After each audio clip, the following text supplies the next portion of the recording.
well. A lot of Cranbourne followers coming out next to the members' pavilion, which is great for local football, and it's a true mark of respect for the Anzacs as well, to be able to come out and not only support your team, but to show respects and thanks to the Anzacs that have fallen and still serving to protect everything that we have today.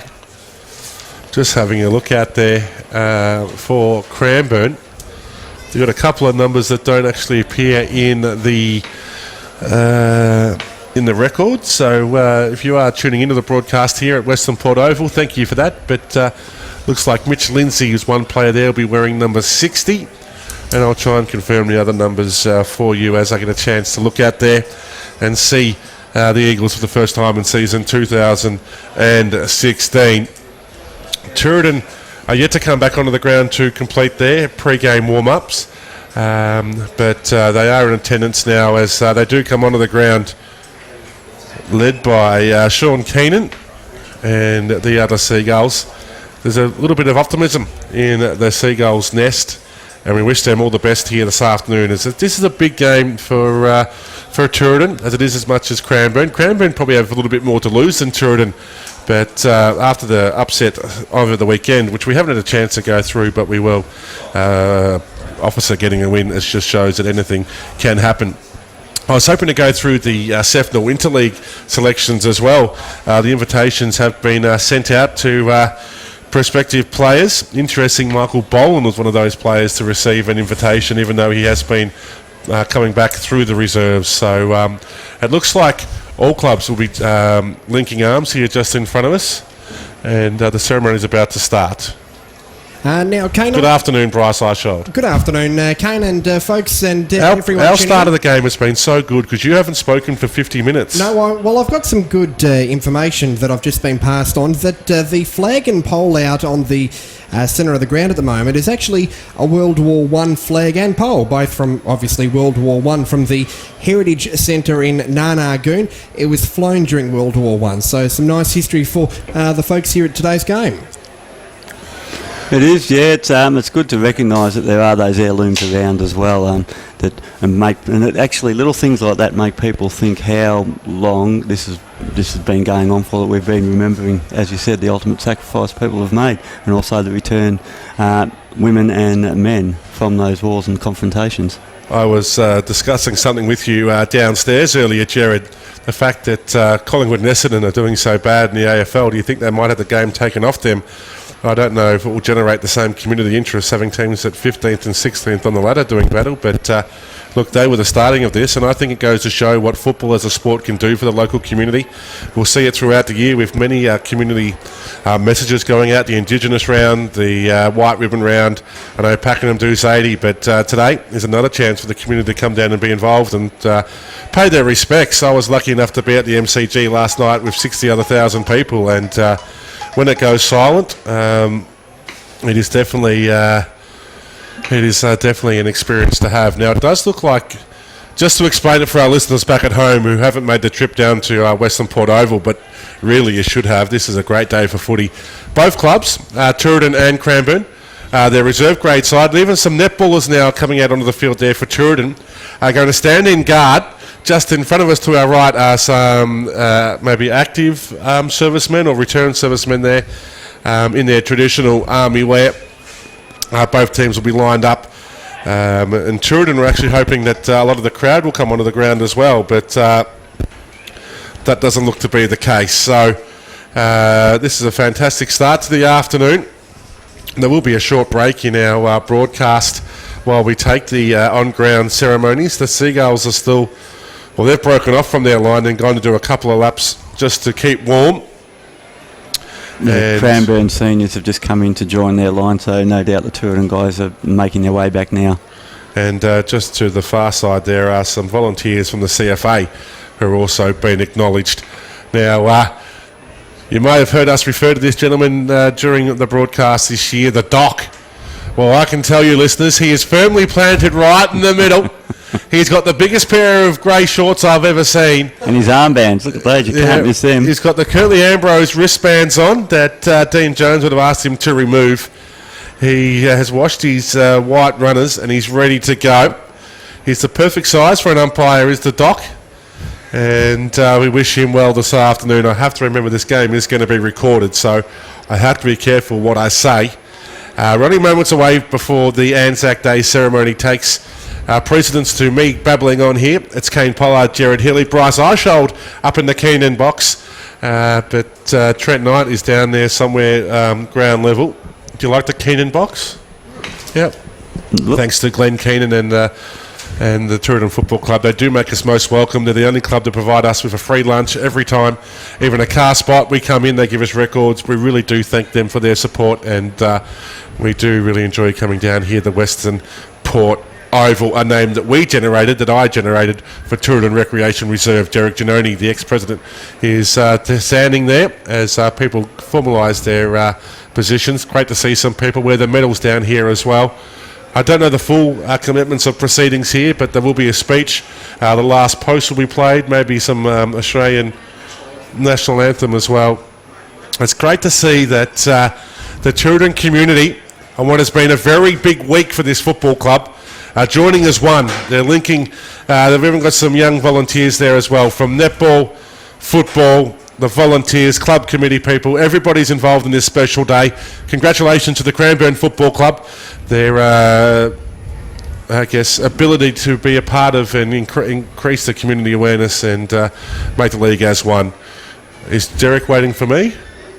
And we'll cross down to committee member, big sponsor of the Tooradin Football Club, former president Derek Giannoni, the big tractor man himself. Gendor is his company, and they've been the backbone of the Tooradin Football Club for the last 10 seasons. Just a few netballers are still coming out, so maybe they're just waiting for them. I think there's just a delay with the equipment here, but Jihad, what sort of crowd numbers do we have? I don't know if Jihad's the right thing to say today, but anyway. That's his nickname? Yes, that's all right. The crowd, it's big. It's swelling right in front of us. It looks like about 10 deep from what I can see. So it's going to be a big crowd. It's going to be hard to duck down for a ciggy between this and the start of the game, won't it? It's very hard. But so they're all lining up and just waiting for proceedings to start now and just getting it all ready. But it's great to see all the both teams, supporters, the league, they're all out there in their splendour. Cliffy Donegan's down there. Jerry Kelly, of course, Jerry will be here being a Cranbourne man. Shane Baker's down there as well, the club president from the Cranbourne Football Club. All the focus is just in front of us here, looking at that flagpole from the First World War. Even the bagels here. You know, it's a big day when Dave brings his ute down here to watch some footy. So, I don't know if this is the minute silence and I'm talking, but... No, we're just waiting. I believe the proceedings are going to kick off at 2 o'clock, so we could have up to another 5 minutes away. Okay, so we've gone early. That's okay. Should we take a short break here from Western Port Oval? Bryce says no, but I say yes. So we'll take a short... No, we're not. No, you've been overruled. The overruling's been overruled by the overruler. Yeah. Anyway, so we'll quickly go through the rest of the games from round 3 in the Sefnal competition. And there was an upset at Berwick. We have the Berwick Football Club 16-12-108 defeating Doveton 8-12-60. Beaky went down to Narry 14-11-95. The Eagles 7-6-48. And the upset officer 12-12-84 defeated Pakenham 11-12-78. Derek Giannoni is taking the spot here. We'll cross down to the live. We're just waiting for the Tyab Warbirds to come over, and once they come over, the official ceremony will commence. So as mentioned there by Derek Giannoni, there is a slight delay here for the historic aeroplanes coming to fly over here at Western Port Oval. I think you're the only person old enough in the broadcast team that may have actually flown one, Jared. So what can we expect to see when the Tyab warm-offs arrive here? The scarves hanging out the back and the leather headdress. The leather headdress and the goggles. The big goggles.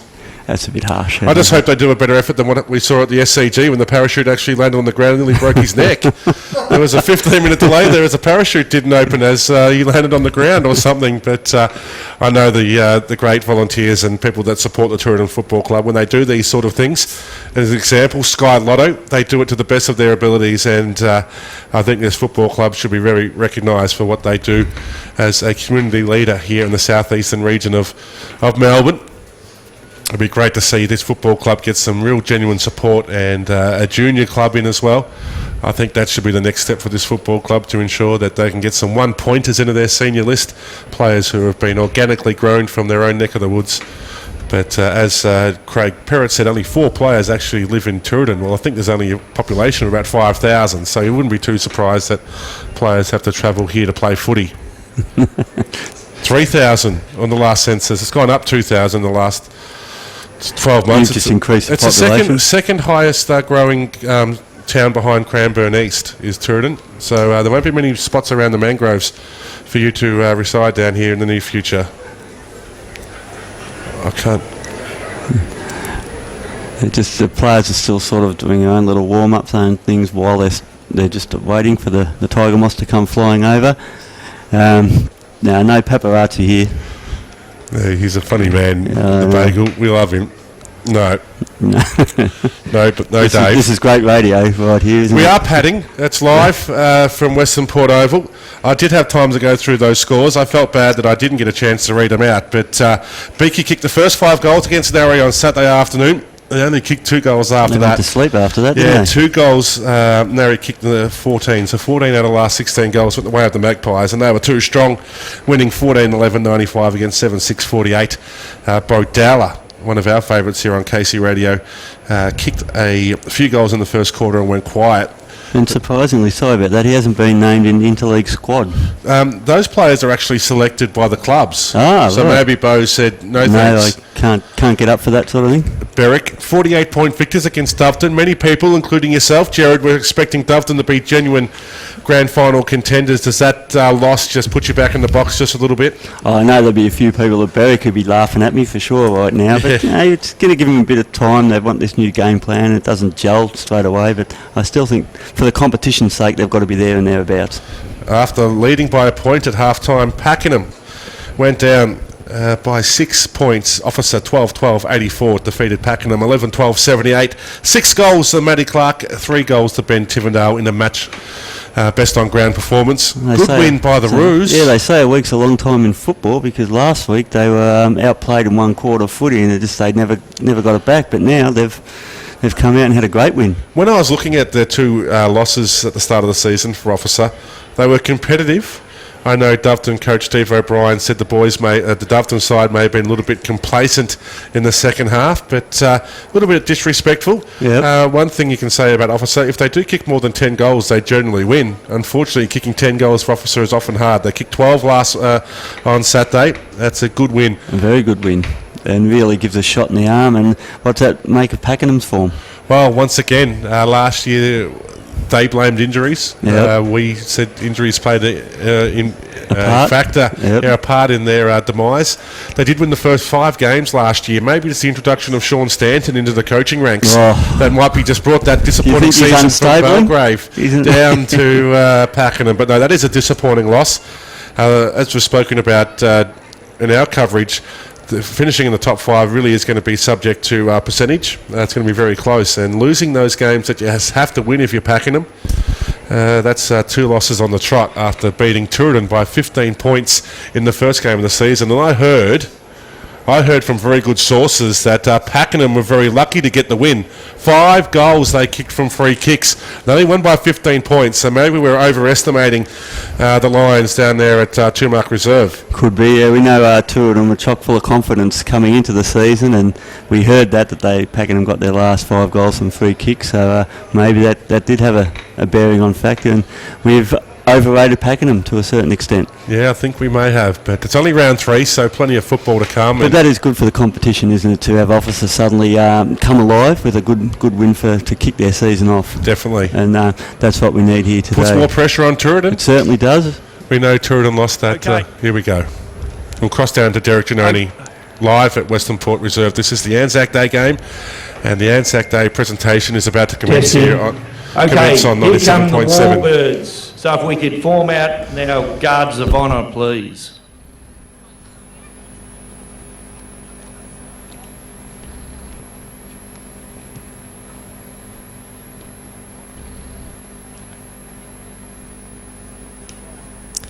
As you can see down there, Kane and Gerard, at the moment there's a representative from the Cranbourne RSL branch. I believe the host of the dawn service this morning here. His name escapes me at the moment, but that gentleman's been at many morning and dawn services for the Cranbourne RSL for a number of years with the bugler down there as well. Okay, sorry, Bryce. I just had this voice just come over. I didn't realise it was you speaking to me, but we are just waiting for the aeroplanes to fly over. This isn't probably making the best radio if you're not here, but it's very respectful to the occasion, of course, and as we mentioned, looks like a big portion, probably not the whole netball team, but a big group of the girls have made their way onto the ground, as we can hear now. Here come the planes just right above us here in the broadcast position.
Okay, I'd just like to welcome all to our annual Anzac Day clash between Turin Delmore and Cranbourne football and netball clubs.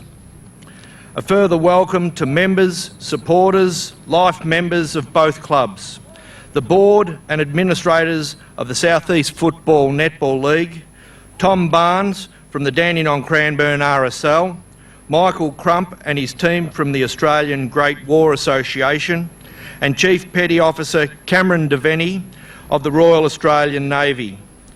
And a thank you to all those I've just mentioned for all their assistance in preparing for today.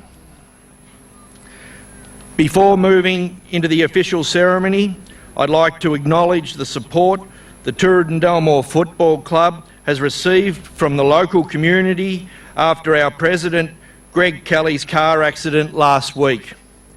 The support has been phenomenal and we are extremely appreciative as a club and as a community. You'll be pleased to know that Greg is recovering in hospital while listening to today's Casey radio telecast. Once again, I thank the Dandenong Cranbourne RSL Club, as today would not be possible without their ongoing support. So today, we are here to play football and netball, and these games pale into insignificance when compared to the sacrifices made by our military forces both today and in the past. It is through sporting events like today that we're able to remember all those who've served both in war and peacetime for our country so that we can live in peace today. I hope that both teams play today with a spirit that would make every Anzac proud.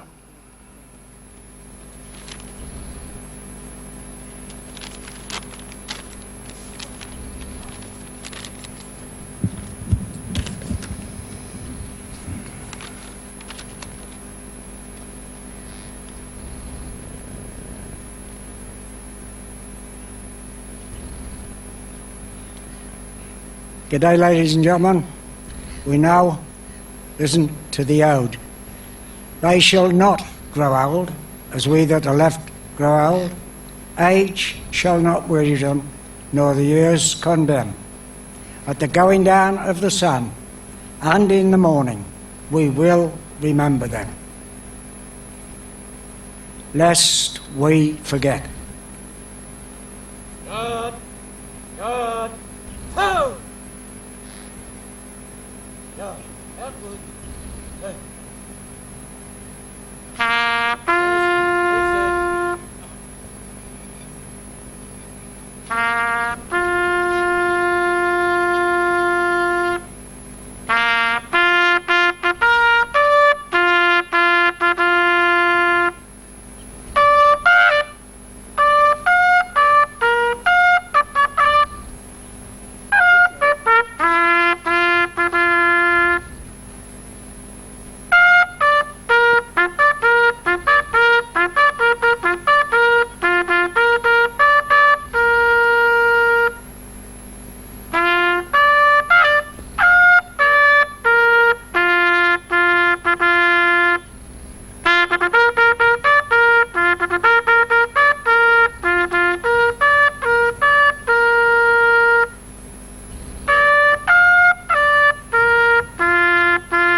Of course, we're just waiting for the teams to take position, but that is the Anzac Day service here on KC Radio 97.7 FM, live from Western Port Oval, where both Cranbourne and Tooradin are standing side by side.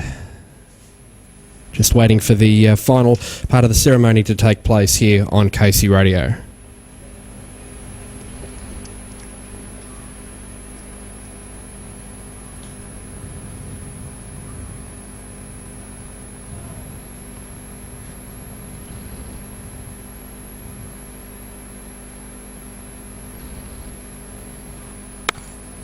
Play footy! KC Radio 97.7 FM's coverage of today's Anzac Day game here in round 4 in the Cefnal, and of course you heard Derek Giannoni there, and the choir from the Tooradin Primary still sing the national anthem of Australia. Bryce Eisholt here on KC Radio, just waiting for the broadcast team to regain their positions, and of course the flag and pole out on Tooradin Recreation Reserve today from World War I was told earlier on in the broadcast. Don't forget 977 Footy on Twitter if you'd like to be involved right throughout the afternoon. That's 977 Footy on Twitter, and also 0429 466 373 if you'd like to send us a text right throughout the broadcast. 0429 466 373. You can send us a text and be involved, and of course a special mention to Greg Kelly, listening in most likely from hospital this afternoon after being involved in a car accident during the week. We hope that you're enjoying the coverage of today's broadcast, Greg, and we wish you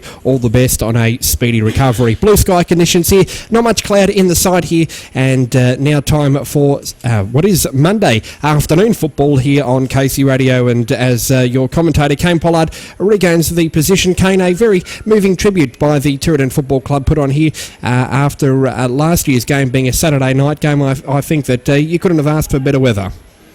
It is a beautiful day for football here, and I was down amongst the crowd.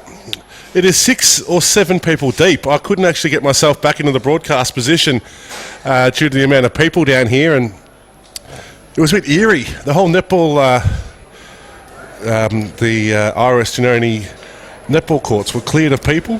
Yes. Everyone was here enjoying the wonderful ceremony put on, and I saw some of the soldiers come off the ground. They were saying how hot it was down there. It is. So these conditions are going to be quite tricky for both teams. It is round 3, and towards the end of April you'd expect maybe cooler conditions than the 25 we have here this afternoon, and the players had to stand there for a good 15 to 20 minutes before the start of this game, but they're getting into position now for a big game of football, and I'm expecting to see Tooradin come out with plenty of fight here this afternoon. How they can, or if they can stop Cranbourne's scoring ability, will go a long way for them winning today's game. As I mentioned, there's a couple of number changes, so hopefully we can get that all sorted. Looks like one of our ex-presidents at KC Radio is down there as well. Bryce, it's that Jeff Ablett I can see taking up some of the forward pocket down there at on Western Port Oval. Councillor with the City of Casey, former radio station manager, life member of this radio station. He's a life member, is he? He is a life member. Jeez, we give it to anybody these days. Jeff was joined the station back in 1999. Kane, when you would remember that the infamous Friday morning sports show used to run. Yeah, I had to replace Jeff when he was no longer available. Yes, that lasted for about all of 3 weeks. That was the end of the show, if I remember correctly. So Simon Goosey's out there. Still a lot of Cranbourne coaches out there. Tooradin down towards the highway end, and we've got the tennis court end here as well. Or do we have actual names for them at all? Up here in the Keenan skybox, we thank Glenn and. We have the highway end, and I think that we have the Cranbourne end. Cranbourne end? Well, that's Cranbourne back that way, isn't it? It's a tennis court end. That's not Cranbourne. What is it, Glenn? Frankston end. The Frankston end. I was close. Not really. Cranbourne's behind to the left. Didn't see the coin toss. Look to see where Holt's going. He's going down towards the highway end here. Be interesting to see who matches up on Mark Holt. I've had a bit of a whisper it might be Proctor. Andrew Proctor, if he was 2 inches taller, he'd probably be pretty close to being on an AFL list. There isn't many more talented players than young Andrew Proctor, and if he does get the gig or first crack at Mark Holt, he's in for a tough afternoon, but he likes it tough. Seen him apply a lot of physical pressure in his short time as a senior footballer here at the Seagulls. Trent Knight, who's been part of our broadcast but been down at ground level, joins us. Trent, your final thoughts on today's big game? Oh, look, that was a very special ceremony. Well done to the league, Tooradin and Cranbourne, but an exciting game this afternoon. And just having a quick curse around the ground, Mark Holt's lining up on centre wing instead of down in the forward line, which is an interesting starting move by Simon and Mark. But a very action-packed game I'm expecting today, so it'll be great to see a great result in the end, and hopefully it's a tight contest the whole way through. He's been picked up there by Michael Wallace, another player that's young in age, but really finding his way in senior football. So we're underway here at Western Port Oval. No clear winner in terms of the clearance. Guerin goes in, dives on top of the football. Going out there with the Seagulls, this is some good play, trying to build off the half-back flank if they can. Trying the right tackle there from Mark Holt was Lenders, and Holt's been rewarded with a free kick. There's still a bit of a how-to-do behind play, as the kick forward was a bit of a mongrel there by the Eagles. The Seagulls close to the boundary line, do get the kick away now. But there's no one there for Tooradin. Going back with the flight of the football is Hugo. Collects it on the bounce, gets around his opponent too easily there, Hugo. Usually good by foot. He goes to centre half forward looking for Thal. He couldn't complete the mark. Lenders goes in there once again, gets a hand pass away towards Mewling. They're building to the centre here, the Seagulls. That's a disappointing kick forward, though, by Wilson. But it's turned out okay for the Seagulls. As they enter inside forward 50, they need a mark. The ball's loose. Going back with the flight of the football there is Dean. He's been tackled with that. No free kick was paid. Oh, strong tackle there applied. Was that Suarez? It's actually Mulling, I think it may have been, for the Seagulls close to the goal line to hold up the plate.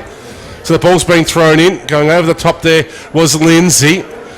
The Eagles can clear now through Valley's taking his second bounce. He's got Hermans there, which is ignored. He decides to go up looking for Sparks, but reading the play nicely there was Lenders, just taking the mark on centre wing. So Lenders with a short chipped kick to his teammate in Kessel, takes the mark in centre wing, right in front of the Casey Radio broadcast position here.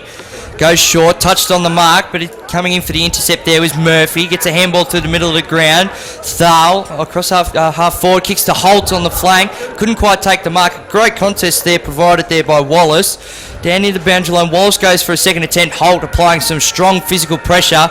Coming up with the footy there for the Eagles was Grant, who's happy to run it out of bounds after some strong pressure by the Seagulls early.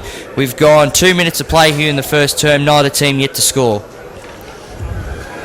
Jared Healy's providing the comments here this afternoon. Kane Pollard and also Trent Knight, who are docking the umpiring chair this afternoon. Thrown in. Seagulls are trying to clear it out the back now through Langley. It was Kessel down there in the back pocket, and it's trickled out of bounds again, and we'll see a third throw in. Just looking at the Seagulls, it looks like their first possession's always that clearing handball to get the handball to open the play up for them. So the ball's been thrown in. Doing the ruck work there is Wilson. Nice work there, though, by Lindsay to take the front position. Tapped it down to Hugo. He breaks a tackle. The kick around the body doesn't register a score. It's gone out of bounds on the full. So that's the first foray forward there for the Eagles. Michael Hobbs will take the free kick. Got to be careful of my love for Mr. Kebabs. I don't know if we can call him that this year, but he spent most of pre-season 2015 at the local kebab shop. So Hobbs has the ball. Left-hand side back pocket, goes right across the ground, where he finds a teammate who's dropped the mark under no real pressure, but they have the time to clear it here, the Seagulls. It's a booming kick towards centre wing, bouncing football. Reading it best, though, is the Eagles in Glenn Osborne, who goes short. Taking the mark there is Cavlott. He goes off one step, bouncing football there for Holt. Couldn't collect it, does on the second attempt. Gets the hand pass back towards Cavlott. The Eagles go inside forward, 50, but nobody's there. Reading it best is Hobbs. Collects it nicely, usually good by foot, and he finds Chin. So Paddy Chin, a bit of a love affair now with the... We've found out from Jeremy Wright, the Vice President here at Tooradin. This is good play by the Seagulls. It's Wilson. Long kick inside forward, 50. Misses its target there, Kyle van der Plum. Didn't he take a big specky down here last year? And that ball's gone out of bounds. So we've gone 3 minutes of play here in the first quarter. No one's yet to score. Tooradin in their best chance deep inside their forward 50. Just waiting. Sorry, Jared. Chris Langley, the big man down in the forward line for Tooradin. Nathan Page in the forward line for Tooradin's covering a lot of ground at the moment, going from one side to the other.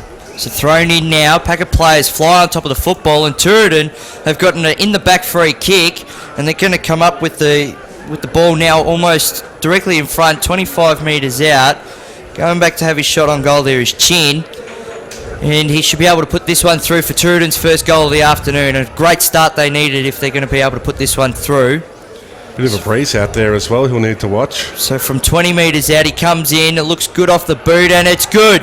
Chin with his first for the afternoon, and Turidan's first. They move to 1 straight 6 to Cranbourne yet to score. We've gone 4.5 minutes of play in the first term. That's good hard running by Patrick Chin. He took the mark in the centre of the ground and then got his way up to the forward line as well to be an option, and got the free kick for a good hard underplay.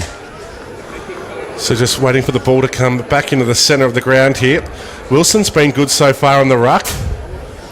We have a couple of number changes there. Someone coming off on the ground there for Cranbourne might be young Cavlott. Davey couldn't get it out. It's the Seagulls with the clearance. The hand pass there from Schumann was ineffective. They have the numbers here at the back of the pack if they can clear it. Running passer received the hand pass there was Lang from the Seagulls. He kicks up to the half-forward line where Page has 2 to beat. Gets one high but gets his kick away. The diving attempt mark wasn't paid there by Vanderplum. He goes back to Page. Back to Vanderplum. The 1-2 working nicely there for the Seagulls, so they can build now. Running through the centre of the ground is Livermore from the Emerald Football Club. Kicks the ball inside forward 50. Coming up to meet it there was Dean. Couldn't collect it. Chin was there as a small forward. Dean does well. Stands up and gets his kick away. Probably did a little bit more purchase on it than he realised. The ball bounces sideways and back into play. O'Donnell couldn't collect it there and it has to be rushed through by the Eagles. So for the first 5 minutes of play, it's Turidan leading 7. Cranbourne yet to score as Anthony Vella brings the ball back in. And Mark Holt's drifted back into the forward line, boys. So Vella now takes his kick, and it's a thumping kick, clears the defensive 50, dribbles out the back now. Thar couldn't quite take the mark. Eagles have got plenty of numbers around the footy though. Coming through the pack was Osborne. He takes 2 bounces and runs to centre half forward, kicks in towards Holt. It's not the greatest kick, gets worked out the back of it. Geez, it's great work there by Wallace to be able to outplay Holt, and he clears defensive 50 now up to his own centre half forward. But there's no real option presenting for him there, and the Eagles are going to rebound again through. That's another number change there, KP. It looks like it's Thompson. He gets a clearing kick out towards the outer wing, but the ball's going to trickle out of bounds. We might need to try and get our numbers checked here, I think, Trent, with the Anzac Day jerseys. The numbers have changed slightly. That definitely wasn't Thompson there at centre half-back. So the ball gets thrown in. Wilson takes the front position, but third man up was Ryan Davey. There is a free kick for a hold. It's gone the way of the Eagles. And they'll take the free kick here on centre wing. The short pass, looking for Matt Fletcher, flies from behind, couldn't collect the mark but does well at ground level. Gets the hand pass back there to Cavlott. They go inside forward, 50 of Ryan Jones. Was flying out there on the strong lead but couldn't collect the mark. He's come in this week to the senior lineup for the Eagles. The ball ricocheted off his chest and it's gone out of bounds, 40 metres around from Cranbourne's attacking end. They are kicking towards the highway. Wallace and also Wilson had to do the rucking contest. Wallace went early, lucky not to give away the free kick. They clear it now. The kick forward, Chin couldn't take the mark. He was impeded in the marking contest and receives a free kick for too high. So Chin's been lively, coming up for his third possession in the first 5 minutes of play. Has the only goal so far in Anzac Day match. Good way to start the game. Positive start for the Seagulls. So Chin, he's looking for an option. Oh, he's gone over the top there of his teammate in Hillis. It's going to be returned here by the Eagles. Oh, hand pass as he was tackled though was Fletcher, was ineffective. Plenty of run here now through Page. He gets a kick away. It's been bumped after the kick's been delivered inside forward 50. And it's going to be a free kick down the field. Page just letting Matt Fletcher know it was a indiscriminate free kick really. The Page had clearly kicked the ball inside forward 50, but taking the free kick now is Andrew Dean, leading goal kicker in the Peninsula competition last season. He looks confident. He's kicking from 40 metres out on a 45-degree angle. He'll need to aim this left to right with the breeze. Can make it 2 in a row here for Turidan. In comes Dean. Nice approach, kicks through the football. It's coming back. Oh, it's enough to sneak through. Beautiful finishing work there by Andrew Dean. Turidan have the first 2 goals of the afternoon. They lead by 13 points. Turidan 2-1-13. Cranbourne yet to score. We have gone 8, nearly 9 minutes of play here on KC Radio. Well, they're certainly trusting their long kicking game, aren't they, Turidan? They're running, linking up well with handballs, and then when they see the foot pass on, they're going for it, and they don't mind if it's 20 metres or 40 metres. They're hitting their targets really well. And young Patrick Chin for Turidan's had a lively start to the game. He is good, playing there on the half forward flank, picked up by Glenn Osborne. Struth is also out there as well. He's playing alongside Hillis on the half-forward line for Turin. So out of the middle now, the Eagles get the clearance through Fletcher. Clearing kick out to the outer side. Going out to take the mark is Big Hugo. Turns around and goes. Looks inside forward 50. And that is a great mark there by Theodoritis on the outer side. Theo's not playing. No, sorry. Theo didn't... Roscoe. It's Roscoe out on the outer side. Sorry, listeners and viewers at the ground if you're watching this on Sentinel TV. Roscoe's got the mark turned it off. 45 metres out on the toughest of all angles. As Roscoe comes in to put Cranbourne on the scoreboard on this Anzac Day clash. He comes in, it looks good off the boot, and it's just sprayed to the right-hand side. So that's Cranbourne's first score for the afternoon. They move to 0 goals, 1 point to Turin 2-1-13. We've gone 10.5 minutes of play. And that's something Turin have got to watch. Cranbourne got a nice break from the centre there without a Turin guy getting near the ball.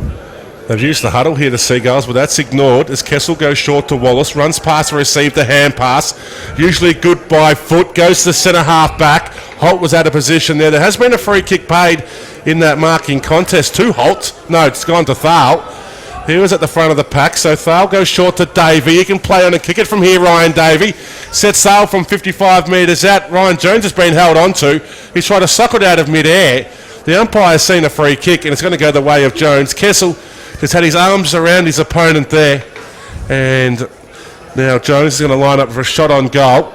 He's got the brightest boots in the Sefnal, Ryan Jones, who was a handy pickup, who just came into the Cranbourne lineup from Karingal. He's gone with the banana. Ryan Jones has missed that one, going through for one behind. 11 minutes of play in this first quarter. Cranbourne 2 points, trailing Turin by 11 points thanks to our good friends at Rapidtune in Hallam. Vanessa and Cameron down there, make sure you download the app. You get $30 off your next service down near the Hallam Hotel. That's Rapidtune Hallam, our quarter-time sponsor. They'll treat your car like it's their own. They also look after our station vehicle, I think. So thank you to them. Kessel goes short. Taking the mark there is Livermore. Picked up votes in his first game out for Turin. Livermore goes right across the ground inside defensive 50. Wallace will be the next option here. Gets down on one knee and takes the mark. So now Wallace from centre half back goes towards the outer side. O'Donnell's going to be the option there. Too easy there for O'Donnell. We can go inboard here to Hobbs. They can build now, the Seagulls. Hobbs has the football. Which way will he go? He can go short to Livermore. He's looking at an option at centre half forward. Decides to go short. It's a ground ball there for O'Donnell. He's got the player on the break there but couldn't collect the foot. He goes out of bounds in front of a good crowd out there on centre wing. Beautiful day for fishing with this backdrop out there in Western Port Bay. Jared? It is. Turin just have to be careful with that kick into the forward line. They're all running towards goals and not at the player with the ball. So brought back in now and Hunt with the tap down, but the Eagles have got the numbers. Pressing forward is Dave, who gets a great pick-up of the football and a handball over the top now. This is better play from the Eagles as they go inside forward 50. Jones has to fly. Couldn't bring down the mark there, and Proctor with a clearing pass and advantage paid to the Seagulls, and that could almost be downfield again. And it will be. And the Gulls have got all the numbers here. Taking a great mark in the middle of the ground is Livermore, who plays on. Lucky hit Livermore and bounced off him. Comes out to the broadcast side where Chin's going to collect the crumbs, and he does it beautifully. Kicks it around the body inside forward 50. Centering kick. Did everything right there, but couldn't have the teammate support. And all having a shot on goal along the ground was Hobbs, but he couldn't quite make it to go through. So Turin now moved to 2-2-14, leading Cranbourne 2 behind. We've gone 13 minutes of play in the first term on KC Radio 97.7 FM. It was well roved out here on the flank by Chin, who did a nice centering kick into the teeth of goal. So Bass goes with a long kick all the way into the centre square. No one can claim the mark. Who can be clean here at ground level? The Seagulls have the numbers. Schumann goes in, but it's been turned over.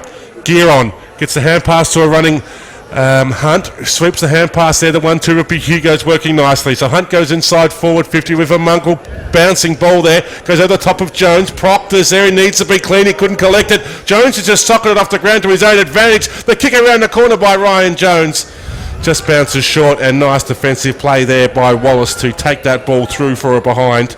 11 points the margin here in favour of Turin, have started well. Wallace goes short to Livermore.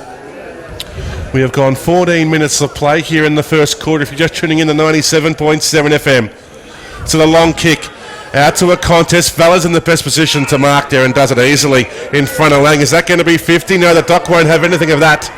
And the Vala will take Anthony Vala will take the free kick here on centre wing. Lindsay's only led about 4 metres there. That was worthless. As Vala goes to centre half forward. Nobody at home for the Eagles, and taking a nice mark there is Wilson. Running past now, Lenders. The boys can really grow their hair, can't they, those Lender brothers? They get the ball out towards centre wing. Sherman's there. He needs to be strong at the contest. He does well. Keeps the ball in front of him there, Sherman. Getting worried out of it there by Sparks. He tapped it towards the boundary line and it goes out. That's a win for Tooradin there. Good football by Sherman not to let that ball get away. And just forward of centre wing, Tooradin attacking towards the tennis court ends, or Frankston end. Down here at Tooradin Recreation Reserve. It's 11 points the margin in favour of the Seagulls. So the Seagulls, all the momentum at the moment is coming out of the top of it is Lenders. Gets the handball away and the Gulls are launching forward.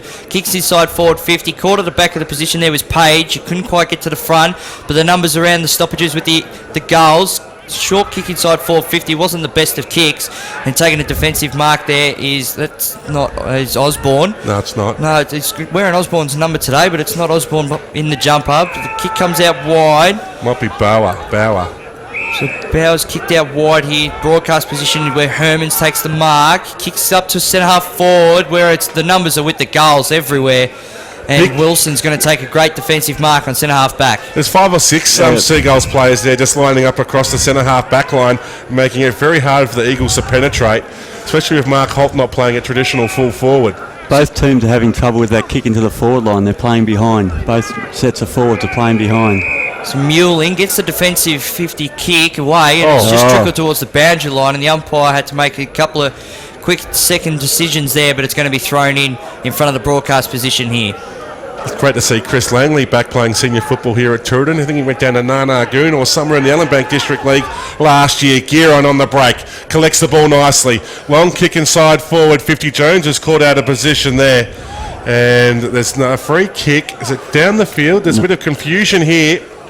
I think it's been given to Jones for a push which looked in the side, but he's been given the benefit of the doubt, a push in the back in the marking contest. So young Jones, Ryan Jones with the orange boots, is having another shot on goals. You can send us a text to 0429 466 373.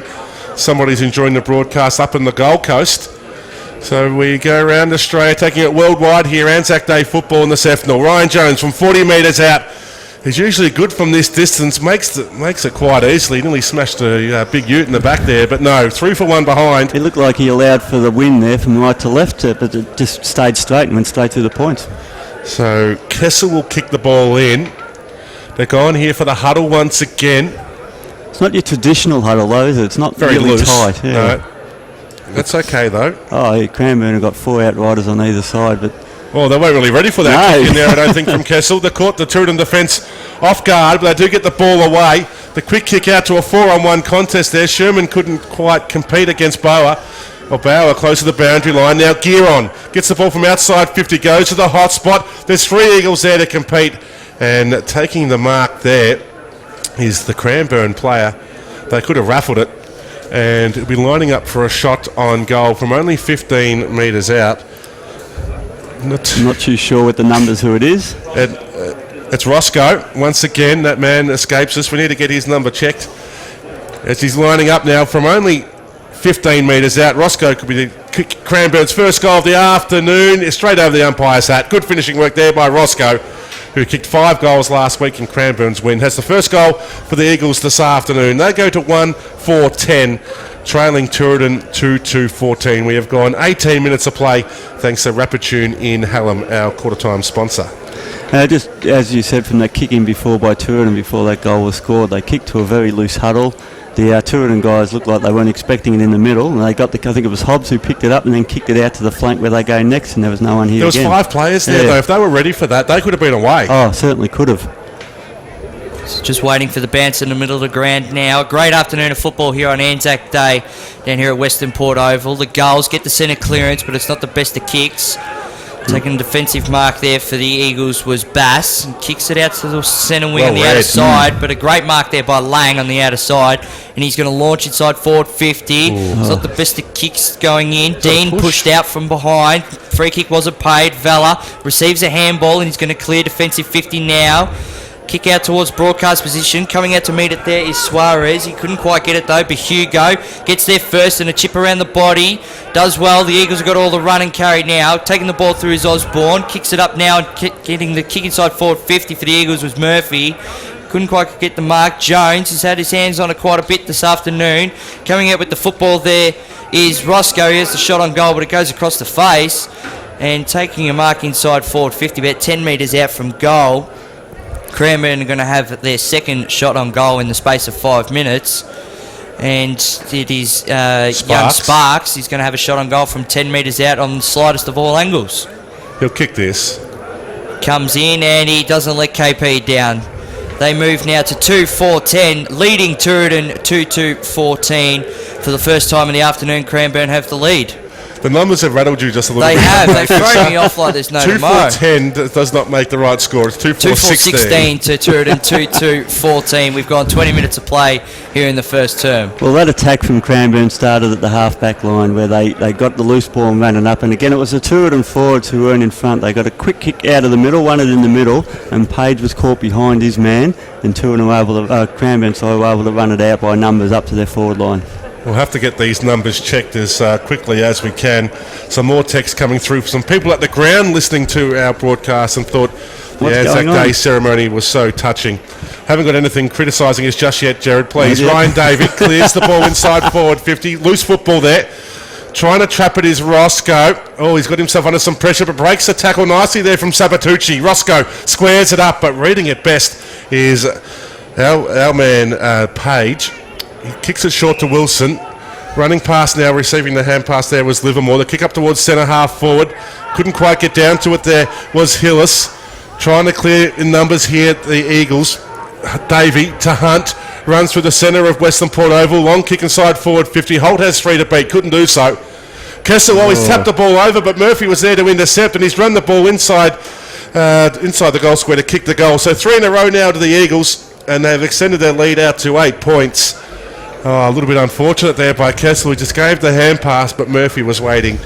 And now they lead 3-4-22 to Tooradin 2-2-14 at the 21-minute mark of the first quarter. And I'm going to sound like a broken record again, but that was across the Cranbourne half-back line. There was another fumble, errant kick coming out from Tooradin, which enabled Cranbourne just to run it up the ground. I don't like these. Texts going everywhere, haven't we? Yeah. What's going on? They're asking, has the dish pig learnt his 6 times table? So active people here on out there in the greater Western Port Oval. Trent? I don't know if I can keep going now, but the ball's the ball's back in the middle now. The Eagles are trying to clear it out of the middle. Scrappy play of football. Collect it high. And he's been given the free kick there. Oh, that's unnecessary there. But coming up with the football there is Bass, and he's going to take his free kick in the middle of the ground. Could have gone either way, that free kick. Looking for an option broadcast side. Valo's going to take a great mark in front of us here in the broadcast position. Doc probably would have caught a play on. One of the favourites here at Casey Radio. Kicks up the wing towards Holt, who couldn't quite make the contest, but he's going to get the crumbs. Great work by the Cranbourne skipper there. Getting the ball out the back there was Murphy. Comes in towards the Cranbourne goals, and having his shot on goal for the afternoon was Hugo, and he slots his first for the afternoon. Cranbourne moved to 4-4-28, leading Tooradin 2-2-14. We've gone 23 minutes of play. They look like Tooradin in that passage of play. They were playing a bit of touch football. If they touch their opposition, they have to stop. But in this game, you've got to stick those tackles. It's just the game of inches. It just cleared the goal line there, that shot on goal by Hugo. For the first 8 minutes of play, it was all the Seagulls. They led by 13 points, but since the 18-minute mark, we have seen 4 consecutive goals to the Eagles, and they lead by 14 points, the biggest margin of the afternoon, here on Casey Radio 97.7 FM. In the ruck, nice tap down there by Hunt. Trying to go through there was the Shermanator, and he was wrapped up by Troy Thal, and the ball's going to be thrown up once again. So Hunt clearly taps the ball down there towards Sherman, couldn't get it out. Strong tackle by Vanderplump. Going back in there was a Shermanator once again. He likes it rough and tough, but he couldn't get the ball out, and the Doc will have it. So Giron in there as well. Brought up his 100th game of senior football recently, Max Giron, one of the most improved players in the competition. Thal taps it down. The clearing kick out of the contest there by the Eagles. No one could take the mark inside forward 50. Kessel gets bumped off it nicely by Murphy. Oh, he does well, Murphy. Gets up to his feet. Has a shot on goal. Jared Murphy, if you don't mind. No. No. Yeah. Yes. No, the free kick's being paid for clearing. No. The umpire's giving it all clear. There's whistles going everywhere. We know that can happen with a certain umpire. We won't go there. That's definitely a goal. Hang on. No, it's not. They're having a score review. No, What it are they isn't. doing? It's a goal. Is it a goal? I think it is. So the goal, The goal umpires looks are like the goal's being paid, but now the umpire's just... They might have heard Murphy's attempt was fantastic. He picked the ball up off the ground after being in the contest. He got the kick away, and the ball went through. It is a goal. So Murphy kicks his second. So far, that's the leading contender for the Bermerside Bakehouse goal of the day, the sausage roll. It was a nice kick around his body and waved the pack well. 5-4-34, the Eagles leading Tooradin 2-2-14.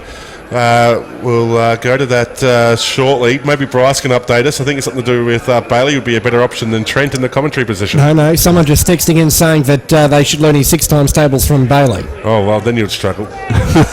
He's a battler of life, that youngster. It's Livermore. Goes with a no-look hand pass towards Landers. He's about to be bumped as he's kicked it. That was a great charge down by Murphy. Affected the kick. Boa goes in. He's wrapped up by Sabatucci and rides him into the ground.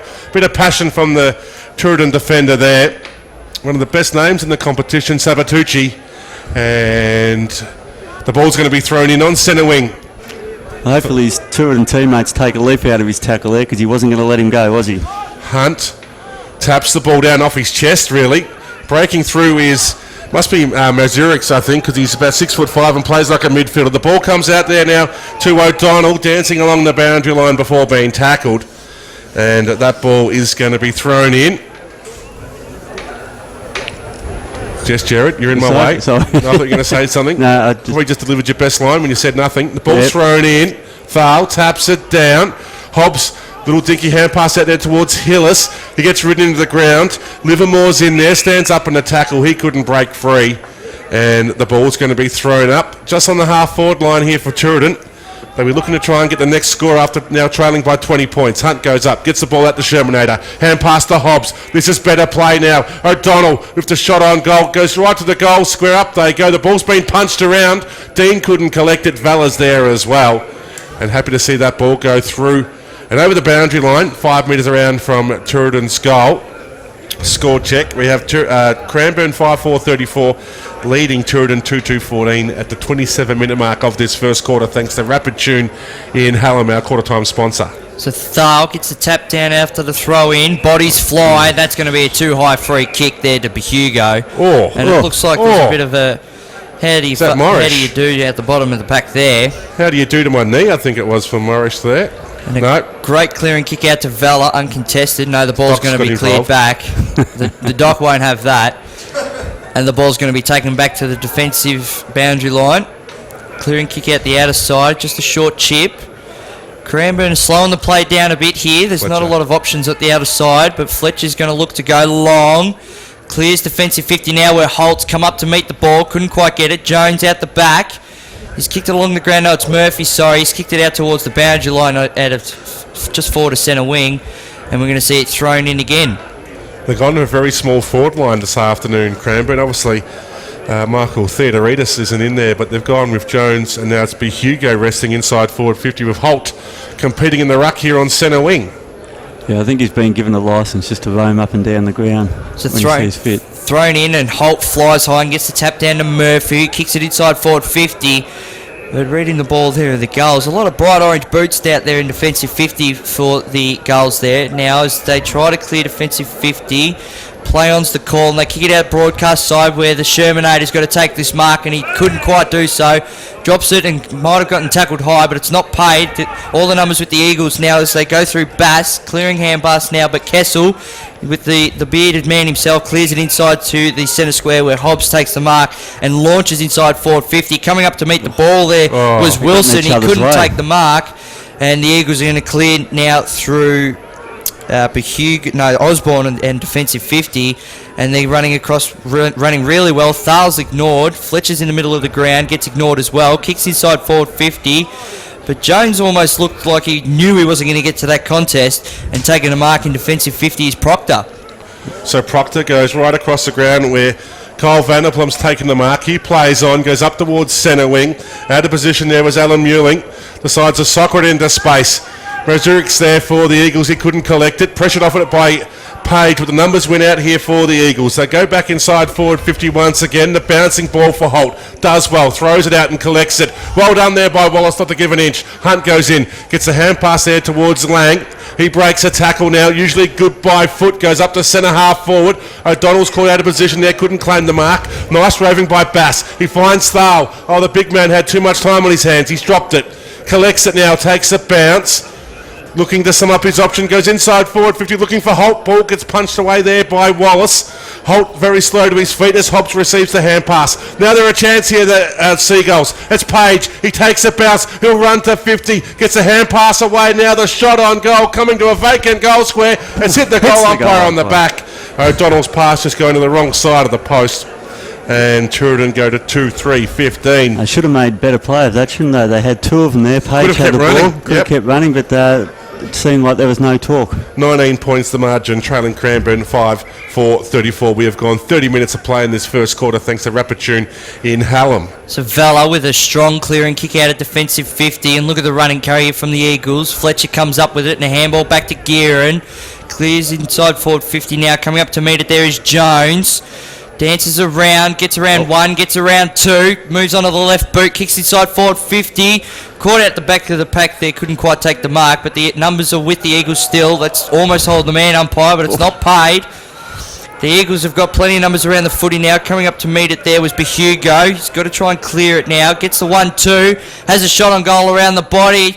Doesn't quite make the distance. They compete on the line and it's punched through for a behind. Cranbourne moved to 5-5-35 to Turin 2-3-15 as the quarter time siren goes. We've had 31 minutes of play here in this first term.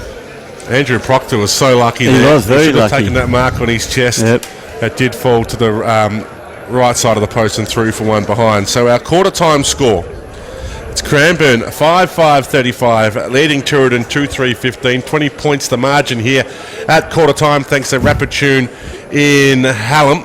They'll treat your car like their own. The stock full of the big brands, including Ryco and Bendix, plus many, many more. Who are these texts coming from? I'm the chief battler. Lockie, a positive start in the first 5-10 minutes. You got off to a really cracker, but Cranbourne obviously being able to run over the top in that first quarter. What's got to change from here? Oh, it's a stoppage, as simple as that. I think that they've just really strong-armed us. Get there first, they want it more, and that's what happens.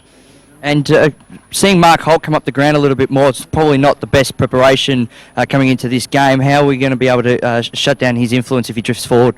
Look, are you talking about Holt? Yeah. I'm not too worried. Wal's doing a great job. So, yeah, I'm not worried about Holt. I'm worried about in the middle there. Is that where the game's got to change from now on then, to be able to create more play out of the middle? Yeah, we've got to win it. We've got to win it, want it more. It's simple, very, very simple. Best of luck, Lockie. Thanks. So that was Lockie Gillespie with Trent Knight. I'd have to agree with Lockie that Wallace definitely did have Mark Holt's measure in that first quarter. Simon Goose is still on the ground barking his instructions there to Ryan Davey and his midfield brigade. Beautiful warm conditions for football, and they are on fire on the text service 0429 466 373. Or you can send us a tweet at 977footy or give our Facebook page a like at KC Radio 977footy. Thanks to our first half sponsors in Rapidtune in Hallam. You can download their app through iPhone or Google Play and get a $30 voucher off their next service. I don't know what that one actually said, Bryce. I don't think it's appropriate. Score check at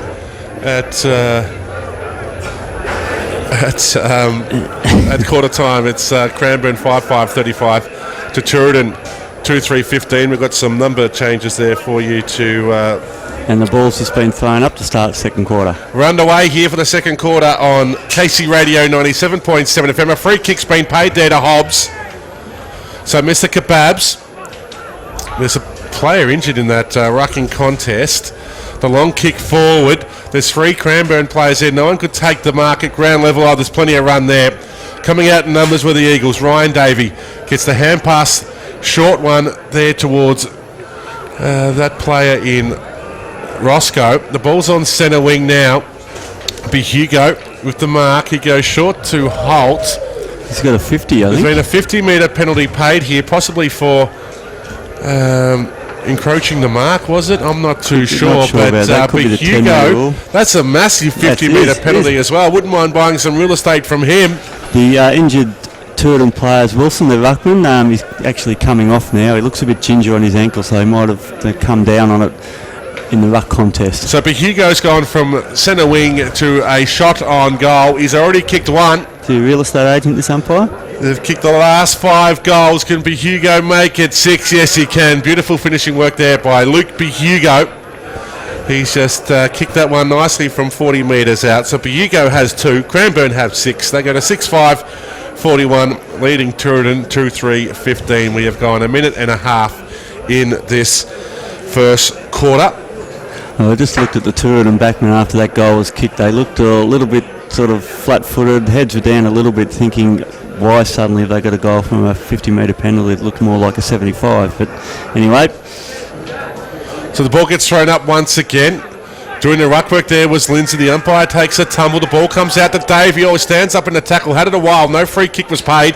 His short pass finds Fletcher, who gets the hand pass there to Cavlott. Cavlott goes inside forward. 50 Thales there. Nice punch away though by Proctor. The ball spools there to Hugo. The kick around the body won't register a score. Oh, there's been something happening behind play there. Proctor's not happy. There is a Turin player down. I think it's Lang. Proctor has reacted in a way against Thale that would suggest something has happened. I think the doc might have his book out to report somebody. There's going to be a free kick further afield here. The way it was reacted was against Thale. Lang will take the free kick inside defensive 50. And the umpires are just regaining their composure. So Lang has the free kick now. And just in that centre contest, looked like Weller took a while to get up off his feet as well for Cranbourne. The long kick there by Lang misses its target, which was Hunt. Taking the mark there was Davey for Cranbourne, so they can repel. The short pass there towards Fletcher. They're a bright pair of boots the Fletcher's got this year. He goes long inside forward 50. Lenders does well, gets the punch away. Loose football now for the Cranbourne player in Roscoe. Goes short to Gearon. Just covers the required distance there of 15 metres. I'll look at all the Eagles players at the centre. There inside forward 50. Fletcher's there waving his hands around like a flight attendant. It was ignored. Gearon could go right across towards Cavlott. That option's ignored. So Gearon's going to do it himself. They're looking for their seventh consecutive goal of the match. Gearon from just inside forward 50 will get the distance easily and the accuracy. Good work there by Maxi Gearon. Game 101 for the Cranbourne side. So they go now to 7-5-47, leading Turin 2-3-15. Thanks to Rapid Tune in Helen, we have gone close to 4 minutes in this second term. Well, Lockie Gillespie's asked them to man up in the centre so they win those centre breaks, and the first 2, unfortunately, they've lost both of them. So it's not going their way at the moment, so he'll be a very frustrated coach. Yeah, the last 7 goals have come pretty easy for the Eagles.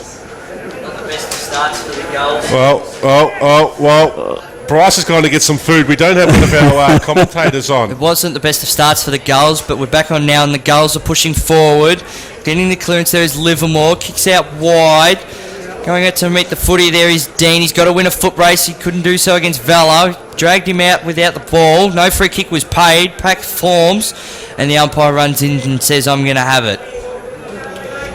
So we're going to see a throw up now. 75 around from Seagulls end. I'm a big fan of Doveton. Tap down now, and the Gulls are pushing forward. I made that mistake pre-game off air actually as well, as the Gulls are pressing putting in the forward. shocker at the moment, Trent. I know. Page comes up with the footy. You might have to remove whistle's for the gone, second half. and the ball's pushed forward, but whistles are flying from the umpires. It looks like it's going to be brought back to the 50-metre arc, and Page is going to have a free kick. So that was the advantage rule we were discussing off air, that Page got the ball, won the ball and decided to play on, but wasn't given the advantage. Bryce, our executive producer here, the food's been brought in, and you should see him go. He goes faster than the Turin Seagull. He's got his arms flapping. He's just eyeing off those pies and sausage rolls. He's got it all over his face and his shirt. Back with the play here, Trent. You're not calling. So the short pass out towards Mewling, who's taken the mark. No, Glenn, thank you so much. We appreciate the kind hospitality on offer here. We'll get something at half-time. The long kick in, though. They need a mark here. The Seagulls. O'Donnell doing the roving. Couldn't quite get the ball out. Strong tackle there by Bertram. So now if you are in the car listening and you're wanting to know some of these numbers, 23 is Brandon Osborne, 24 is Bauer, 52 Glenn Osborne, 25 is Bertram. Just some of the number changes here for Cranbourne this afternoon. So the long kick out there by Hermans, bouncing football. Getting tackled strongly though was Livermore. In support was Sabatucci. He goes long inside forward 50. Chin caught out of position, couldn't mark. Applies a strong tackle there on Glenn Osborne. Loose football. Both teams are going in. Hermans gets a hand pass out towards Lindsay.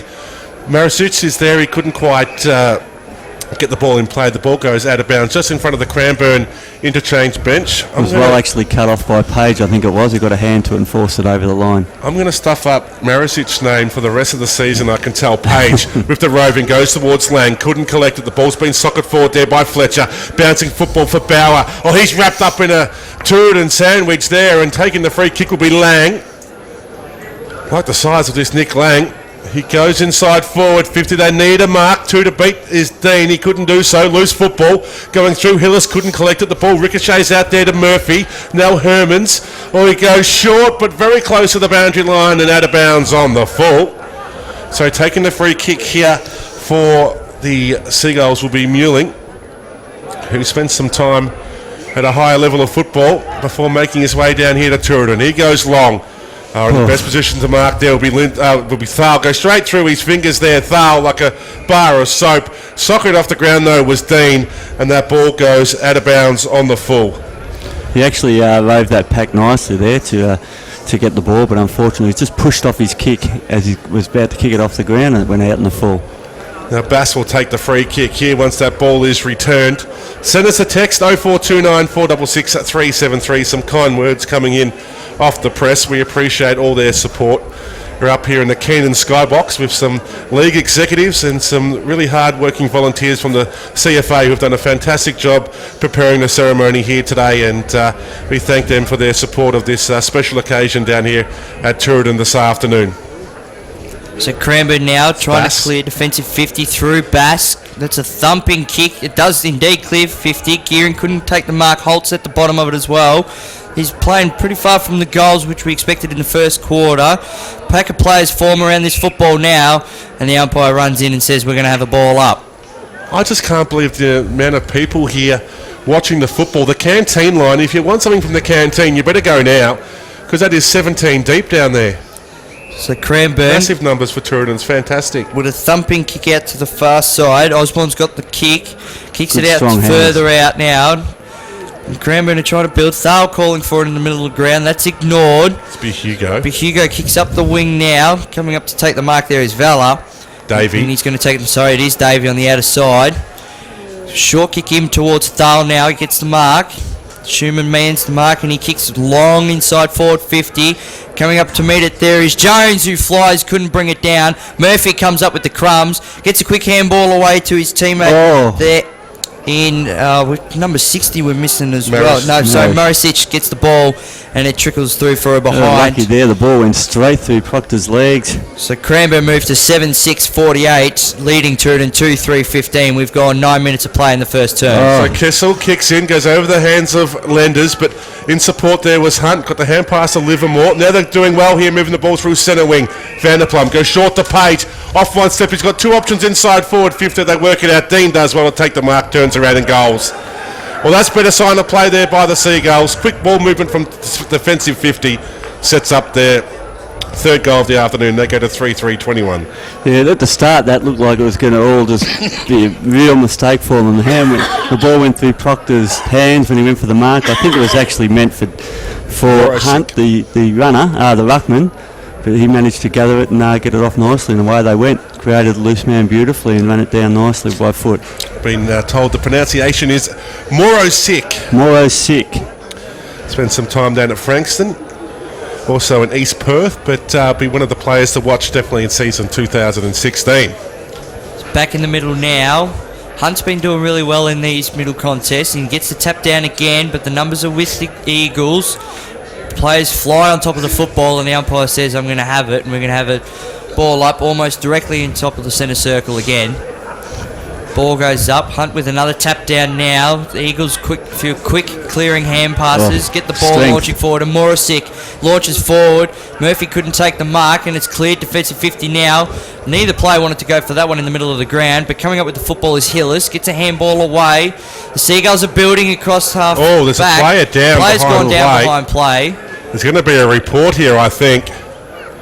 He has not moved. That looks to be a very, very serious head hit. It looks like it's Lang that's gone down, and he's done a lot of fast running for the Seagulls. So it's Lang that's come up a bit limp after that head contact, and the umpire's going to call the ball back. They're not going to get Lang to have this kick, are they? That's the second time I've seen Lang. Pollack, so to speak, Pollack. Saucepan. Yeah, behind play. So Lang's taken out of the contest. He can't take this kick. So Hillis gets the handball away to Kessel. And now they press forward again. Good kick inside forward 50. Couldn't complete the mark there with Suarez. Does well to collect the footy again. Kicks it further inside towards goal. Coming up to meet it was Dean. He couldn't take the mark. And the Eagles are going to clear defensive 50 now through Bertram. Yep. He gets the kick away. They're outside. They're on half back now, the Eagles. Davey with his bright green boots. And Davey does a thumping kick out towards Mark Holt, who takes his first mark of the afternoon on centre wing. Quickly around the body now, kicks it up towards Behugo, couldn't make the contest. And the Seagulls are going to press forward again off half back. Again, well chipped in by Wallace to cut off that pass. So his direct opponent. Vanderplum with a great mark inside the centre square. Short chip out We've got wide the to loose man going Muley. here. Collecting the handball there is Lenders, who kicks forward towards centre half forward, but there's no one home for the Seagulls. And taking a great defensive mark there is Roscoe. No, it's not Roscoe. It's Lindsay. big bad Mitch Lindsay. Who brings it out now to Morisic, who takes the mark in front of Hobbs. A little bit of stuff happening off the play at the moment. Plenty of body clashes as Davey receives a short pass, goes back to Morisic. He goes over the top now to Bauer. Has to be careful there, breaks the tackle of Muirling. Runs his full measure, goes long inside forward 50. Wallace gets pushed out of that marking contest. Going through Holt. Does well. The kick around the body by Mark Holt will go all the way through, even though Ryan Jones tried to soccer it through. It doesn't matter. You give that one to Mark Holt. Yes. Mark Holt kicks his first goal of the afternoon. I don't know. I think they're both claiming it there. 8-6-54 go the Eagles, leading the Seagulls 2-3-15. But that's, Turidan fell down centre half forward. They've created the loose man here.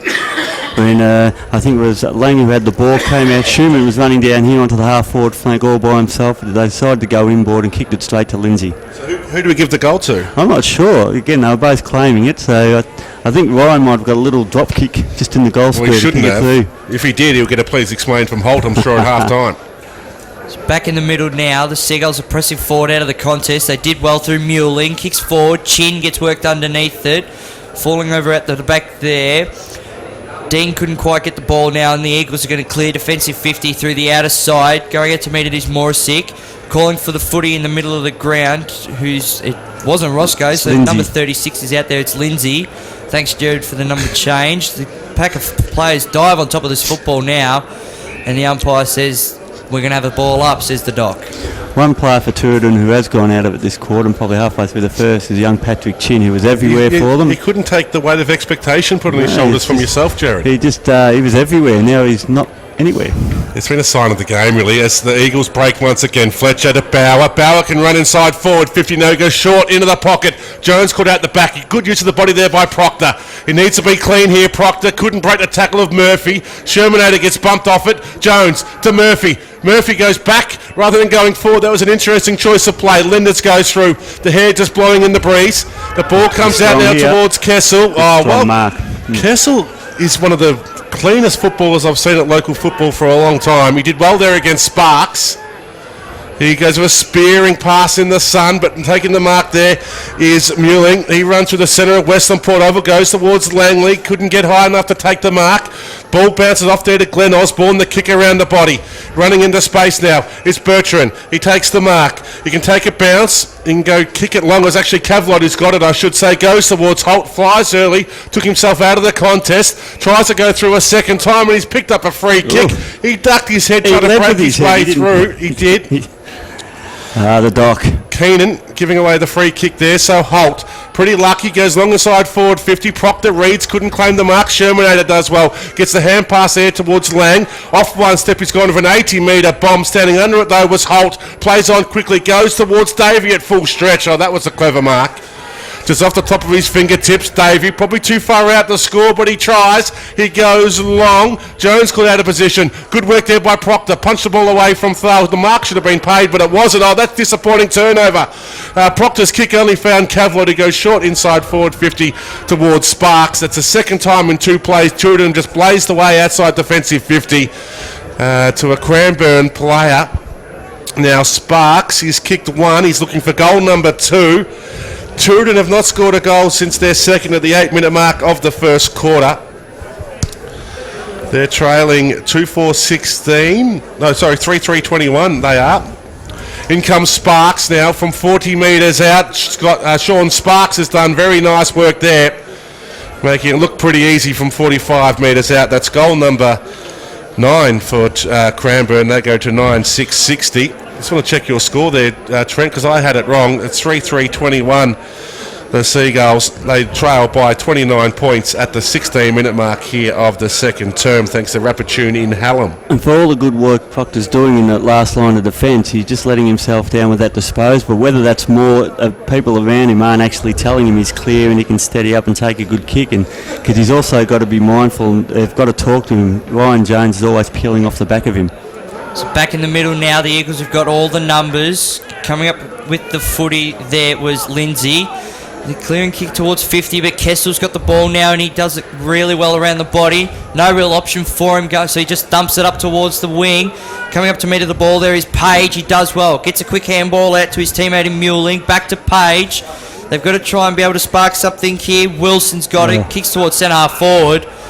But a good intercept mark there by Fletcher on half back, and it's he's good to going see reload. Wilson's back out in the ground though after that ankle injury. Must have had it just strapped up nicely. So a short kick by Fletcher to Davey, launches his side forward 50. Holt 1-on-1, goes at 2 attempts at it, and the Doc's going to pay him the mark. And Mark Holt's going to have a shot on goal from 45 metres out directly in front to kick his second of the afternoon. This will be a great goal for the skipper if he can put this one through. We've gone 18 minutes of play here in the second term. Cranbourne currently lead 9-6-60 to Turidan 3-3-21.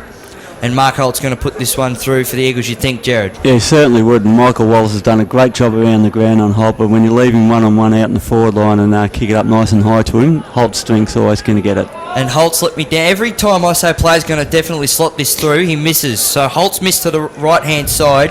Cranbourne moved to 9-7-61, leading Turidan 3-3-21, 18 minutes gone in the second term. Just checking the online information here through the Cefnal website. They actually do have the Cranbourne numbers all updated there, so I'll be following that. Check that out at cefnal.com.au. That's a big, huge bomb by Kessel. It's gone all the way of 80 metres, but taking the mark there was Glenn Osborne, who plays on quickly. Bouncing ball out there towards Cavlot. Tries to tap it to himself. He was pretty ineffective as Glenn Osborne goes to Davey. Back to Glenn Osborne, the defender. Come forward, kicks it inside forward 50, and Holt's taken the mark there. After getting wrangled a little bit by Michael Wallace, Holt will line up for goal number 2 from 40 metres out on a tough angle. We are receiving plenty of text. Holt plays on. There's no one watching Sparks there. Sparks wasn't even ready for it. And he's taken the mark in the pocket. As I said, 0429 466 373. We do encourage all your involvement. Some people questioning the tactics employed by Cranbourne at the moment. I don't have a name, but we'll go with Tony from Turidan. And Sparks now will line up for their 10th goal. After trailing by 10 points at the 8-minute mark of this first quarter, it's been all Cranbourne, but no, Sparks lets himself and his teammates down there. He's kicked to the left-hand side of the goalpost. 9-8-62. The Eagles leading the Seagulls 3-3-21. And they're forming this loose huddle again inside the centre square, so they're looking maybe for the big barrel again. Turidan's fortunes have turned a little bit since Wilson has rolled his ankle. He hasn't been getting around the ground as easy. Kessel goes long, broadcast side of the ground. That's a super kick. Proctor's there, couldn't quite claim the mark. 3 to beat. Bass. Oh, he took the game on and gets tackled. That's holding the football. Nice work there by Proctor to go into that marking contest. His second effort was strong to apply the tackle. So Proctor goes short to Lenders. Plays on quickly, Lenders. along the boundary line. Taking the mark there, Vanderplum. Stagnant forward line. Suarez needs to make himself an option. Ooh, pinpoint. It was. Finds Livermore, who plays on with some dash. Kicks it long and side forward. 50 to need a mark. Dean caught at the back, couldn't do so. Strong tackle there by Page on Osborne. He didn't see it coming, Glenn Osborne.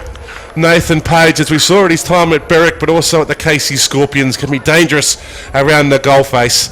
And that was beautiful defensive play there by Page. He applied a strong tackle. Osborne had nowhere to go. Now Page can reduce the margin here from 42 points down to 36, and he does. Beautiful finishing work there by Nathan Page. Recruited from the Berwick Football Club, but spent most of his time at the Scorpions. Well, nearly played 50 games in the VFL. He'll be one of the handy recruits this season. I think Goose would be happy with that, where was it Behugo against side, tried to take him on, and Page ran him down, and he had a Cranbourne teammate running beside him, not shepherding him. Don't know if he was even talking to him, but so applied the tackle beautifully, and they got a goal out of it.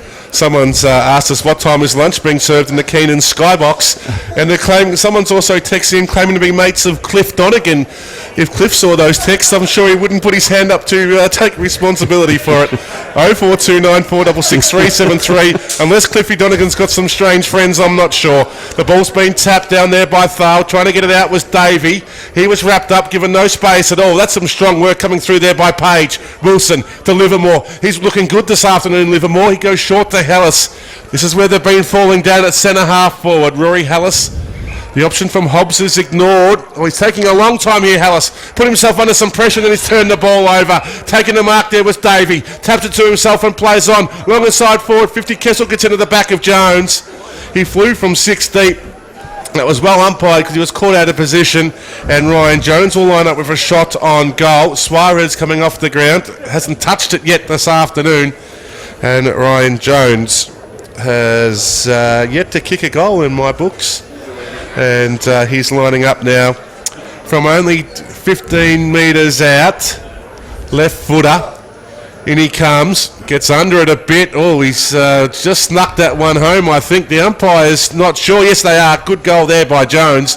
There was no celebration from his teammates. I couldn't tell if that was a goal or not. So Jones kicks Cranbourne's 10th. They go to 10-8, 68. 41 points in front of Tooradin, 4-3-27, thanks to our good friends at Rapid Tune in Hallam, where they treat your car better than their own. And it's a big margin now going into half-time here for the Seagulls. It is. Lockie Gillespie will be really upset. He's told them to slow the play down and hold on to it. So I think it was Hills with the ball just on the other side of the wing, just waiting for someone to present themselves. And two Tooradin players came into the middle and then stayed there. Didn't get out of the middle. I agree. So back in the middle now, Cranbourne with the tap down now, and all the numbers are with the Eagles. Pack forms on top of this football, that's not coming out, and the umpire says we're going to have a ball up.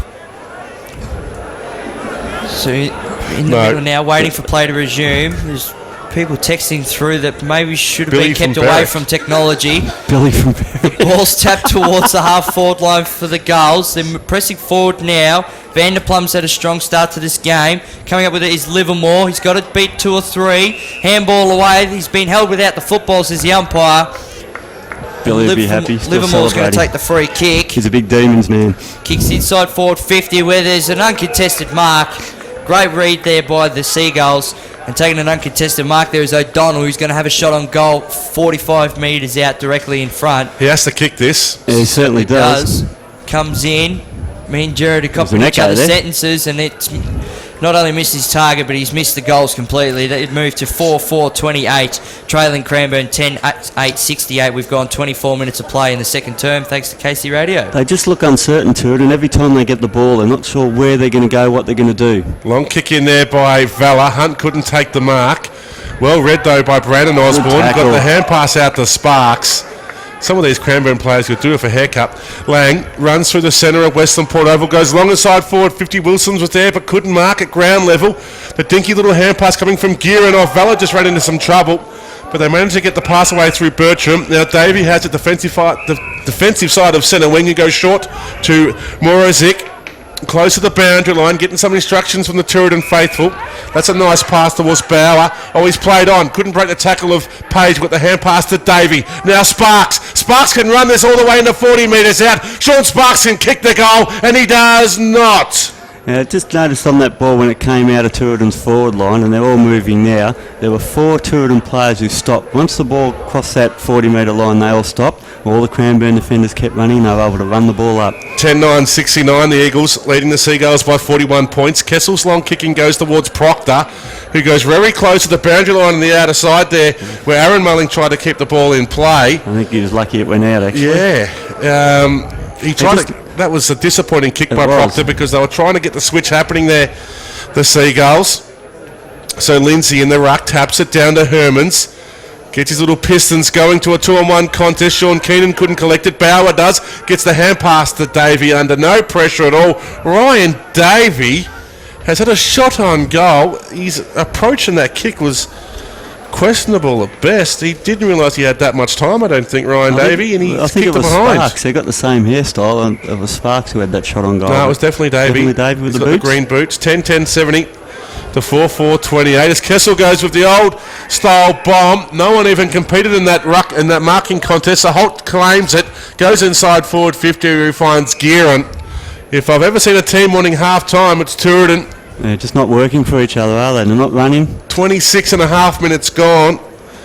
We have seen 5 goals to 2 in favour of Cranbourne, after Cranbourne finished the first quarter with 5 consecutive goals. So Gearon showed here earlier in the quarter where he kicked his first. This is from a easier angle. He'll be kicking from on the paint of 50. In he comes now, Gearon. He's got the distance but not the accuracy as that one goes through for a behind. Geez, they're leading to it enough, aren't they? They've missed some gettable goals to finish off this first half. They lead by 43 points. It's 10-11-71 to 4-4-28.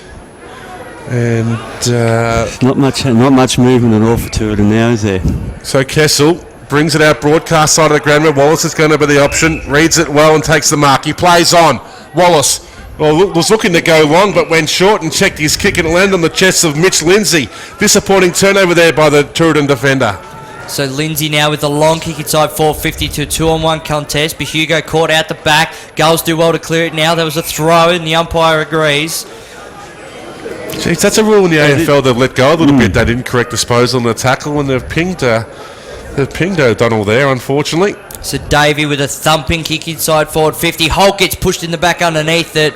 The Doc's not going to pay it. Good body. And Proctor's going to take a great defensive mark right on the last line of defence. This is dangerous now. Yeah. Look at all the Cranbourne players getting deep inside their own forward 50 to put some pressure on this out kick by Tooradin. Now Kessel, I talked him up as being one of the best local footballers in terms of kicking it, and he's done some mongrels, and that's another one. Found the target, though. So coming up to take the mark there was Hillis. Gets a kick away outside the defensive side of centre wing. Taking a great mark there is Van. Gets run down from behind. The umpire's going to pin him for holding the ball in advantage play. The Eagles have got all the play now, but Hugo goes up for the one-hander, but it's gone out of bounds on the full. And to take the clearing kick is Keenan. I just don't think Tooradin are talking to each other out there at all. Well, there's 3 Tooradin players here all nesting inside defensive 50. They should be moving up to make themselves an option for Keenan. Clearing kick out at defensive 50 now up the wing. Couldn't complete the mark there. Lang's at the bottom of it waiting for it. The ball's going to be called back. The Docs paid a free kick. And they've tried to claim advantage here, Tooradin, but the ball's going to be called back. And Wallace is going to take the free kick on centre wing. Now, you see all the Tooradin guys are jumping into the short space for the kick, the short kick, but there's no one long for them. So Yeah, Hunt's you're got right, the ball Jared. now. Get quick handball away. They And straight come up down. towards the forward flank, but the numbers with Cranbourne as they take strong defensive mark. So Cavlot goes short to Sparks. He's just been roaming free in this second quarter, Sparks. He goes short where Hugo takes the mark. Just forward of centre wing. Hugo goes long inside forward 50. Nice punch away there by Proctor as the siren goes. So that is half-time here in the Anzac Day clash between Tooradin Delmore and Cranbourne. The half-time score has last year's grand finalists, the Eagles, 10-11-71, leading the home side here, Tooradin, 4-4-28. We'll go through the goal kickers for Cranbourne. Hugo has 2, Murphy has 2, Sparks has 2. Singles to Jones, Gearon, Roscoe, and has Holt kicked one yet? I don't think so. He's got one. And for Turin, the goal kickers, 2 to Dean, 1 to Chin and 1 to Page. These warm conditions are going to make it difficult for both teams in this second half. Just looking at the players coming off the bench there for Cranbourne, looks like Matt Fletcher has the towel around him and also Struth. But full deck of health at the moment going into half-time. Lockie Gillespie was pretty quick out of the box to meet his charges there and give them a bit of a talking to at half-time. Bit of a rev up. Yeah. He saying how wouldn't have been disappointed happy. he is. Putting it mildly, that is disappointed. They just didn't do any of his instructions whatsoever. And Cranbourne are in arms with Goosey talking to Bertram, but they lead comfortably by 43 points here at half-time.